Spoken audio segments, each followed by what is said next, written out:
السلام عليكم.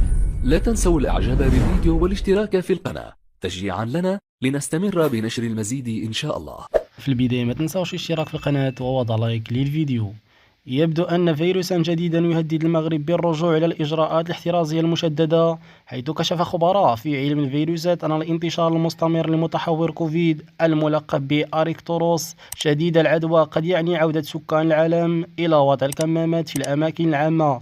في هذا الإطار قال مولاي مصطفى الناجي مدير مختبر الفيروسات بجامعة الحسن الثاني بالدار البيضاء إن هناك فيروسات تختفي ثم تظهر من جديد، ويمكن أن تكون شديدة العدوى أو خفيفة حسب الجينات المكونة لها.